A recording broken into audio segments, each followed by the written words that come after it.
was in a triathlon in Palm Springs. I was on the biking portion of the race. The cadet was waving me on. He had his back to the traffic. I made the turn, and there was a woman going 55 miles an hour on a Bronco that just catapulted me out of my bike, and I wound up breaking 6 vertebrae in my spine.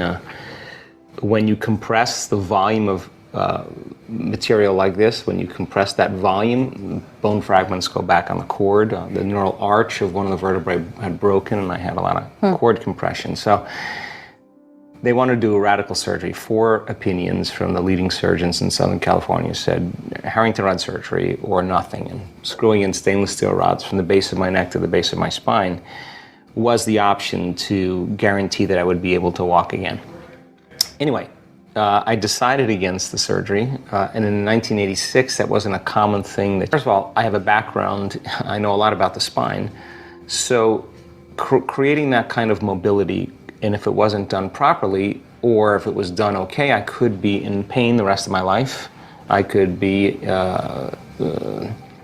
struggling with the medications that could be possibly addictive, and that when you start with the most radical form of healthcare, as a first choice, you limit the number of choices you have. You start with the most conservative and you work your way up to the most radical, you always have more choices. So I thought, well, hell, they're telling me I'm never going to walk again. What's the deal if I do it now or I do it later? Right. So I said no to the surgeons, and in 1986, it just wasn't something that you did. And I just thought there's an intelligence that lives within us that gives us life. I'm not going anywhere, I'm not doing anything. Let me see if I could connect with it and give it a plan. You know, the body has an innate capacity to heal, and if you study a very mechanistic view about the way the body functions, those are just models of understanding.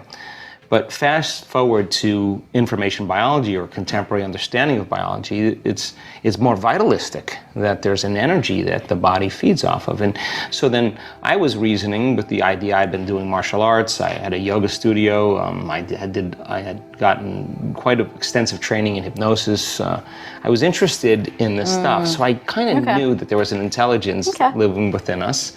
My background as a chiropractor also believes in that innate intelligence, and so I thought, well, that intelligence knows how to heal, but I want to see if I could take it to the next level, because it wasn't just pain, it was paralysis, it was sensory changes, and I went from very healthy guy being like face down, not going anywhere.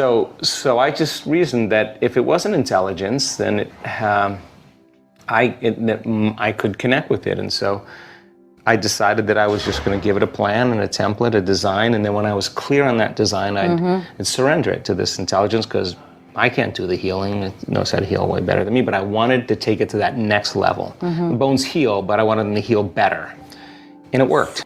I knew that when you're in pain, when you're in crisis, when you're in trauma, when people are out of balance emotionally because of stress, the normal way the brain works is it prepares for the worst. So when we're injured, we're in crisis, we're selecting the worst thing that could happen to us instead of the best thing that could happen to us. And when you select that future, there's an emotional response like fear or anxiety. Turns out that those chemicals give the body an arousal, and they give them a rush, or give us a rush.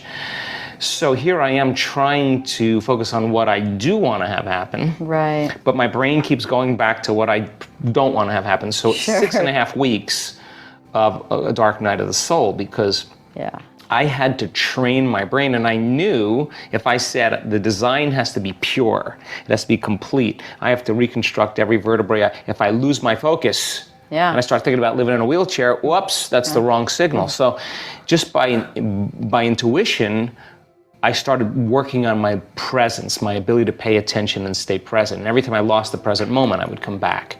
And I started to notice that when I got frustrated and I did it, would get worse. When I just noticed that it happened and I came back, non-judgment observation. Yeah, there was just no emotional reaction, there was no charge, and I was able to navigate. And at the end of 6 weeks, I just felt like I hit a tennis ball. I knew that I'd have to first get in the present moment. You know when someone's present with you in your life because they're paying attention. You know when they're not present with you, they're not paying attention. So this is an intelligence. I got to be present with it and create a very clear design. So then I would have to, what I knew from my background in hypnosis is I would have to slow my brain waves down, get beyond my analytical mind. Now, once I'm in that state, I would have a clear intention, a very clear intention and very clear focus. And when I started doing it well, my emotional state started to change. Instead of feeling frustrated, fearful, impatient, resentful, I was feeling joy and freedom, and because I was suppressing those emotional states every time I got present, because those emotions bring us back to the past.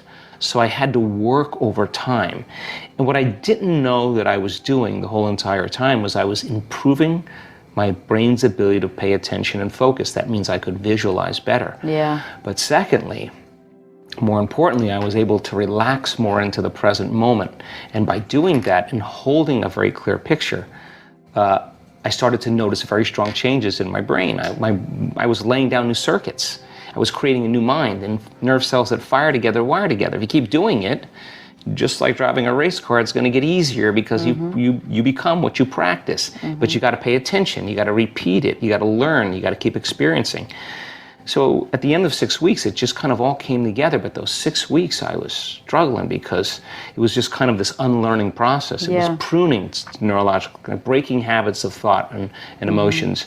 And then it worked. And so then I was back on my feet in 10 weeks. And then I just said if I was ever able to walk again, I'd spend the rest of my life studying the mind-body connection and mind over matter. And that's what I've been doing.